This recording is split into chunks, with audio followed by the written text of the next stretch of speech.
The dream scenario for many entrepreneurs falls under three categories. One, having a successful business. Two, having a successful exit. And three, going IPO. Now let's quickly talk about the first and third one. Having a successful business simply means making money and having a comfortable life, living on your own terms. Going IPO means taking your business public. The upside is being financially set.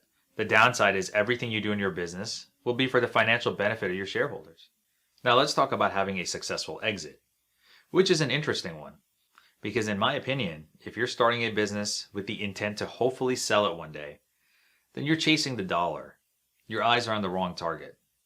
But let's say you build something and it draws interest, where a larger company wants either you, your business idea, your technology, your intellectual property, your customer base, and so on, and they offer you a buyout. In other words, they want to acquire you. Now let's say you're open to selling your company.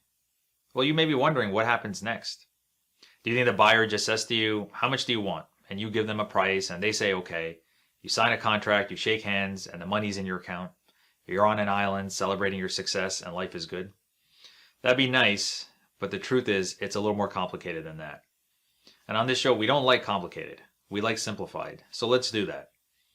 I'll tell you the 3 points every entrepreneur should know when possibly getting acquired. The first point, know your value. This is so important. Entrepreneurs can go two ways on this. Entrepreneurs either undervalue themselves or overvalue themselves. Undervaluing their company is a very common thing for first-time entrepreneurs who are selling a business. And this is because the idea of not having to grind, getting a buyout, seeing more money than they ever have before, and adding that I've been acquired notch on the belt clouds their judgment.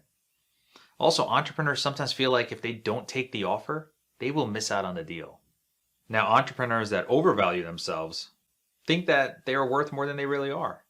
I've heard from so many aspiring entrepreneurs who haven't even created the product or service and are still in the ideation phase say to me that they have a $1 billion idea. Listen, everyone has a $1 billion idea. Hell, why billion? I have a $1 trillion idea. Give your idea any value you want as long as it helps you sleep at night. Just know that when you wake up and you look into your bank account the next morning, it's going to be the same as it was yesterday. If you don't have anyone on your team that can accurately value your business using financials and cash flow projections, then hire a third-party company to do this for you. There are many of them out there. Now, the second point to know when getting acquired is to understand the dreaded due diligence phase. Now, what does that mean? Companies that are in the process of buying you out will have M&A lawyers dig deep into you and your company. The due diligence process can average 60 days, but don't be surprised that it lasts even longer. The due diligence phase is an in-depth look at your business, contracts, finances, operations, systems, industry, employees, outside investors, on-hand debt, and your personal life. You will be asked to provide all types of documentation. It will be hundreds of pages, so make sure you're organized. Now, during this phase, it would be in your best interest to have your own lawyer handle all of this for you.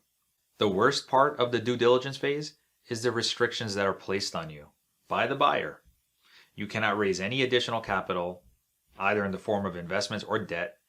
So before you sign anything, make sure you have enough money to operate your business for at least 6 months without having to take on any additional funding from outside resources. Under the due diligence phase, you cannot sell your company to anyone else. That also means you cannot sell additional shares of company stock. Now, finally, the third point you should know about a buyout is the transitional terms of the sale. This means you should know if the buyer is acquiring your entire company, only your contracts, your technology, your patents, your customers, or you.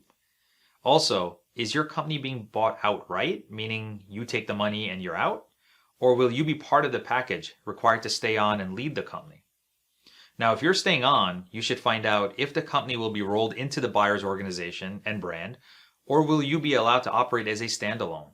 Next, find out if the buyout requires any operational changes, such as new websites, email addresses, technology and systems, HR and admin protocols, and employee retention. Listen, there's a lot that can go into selling your company. The worst thing you can do is have an assumption of what it will be like. Do your research and be prepared so there are no surprises.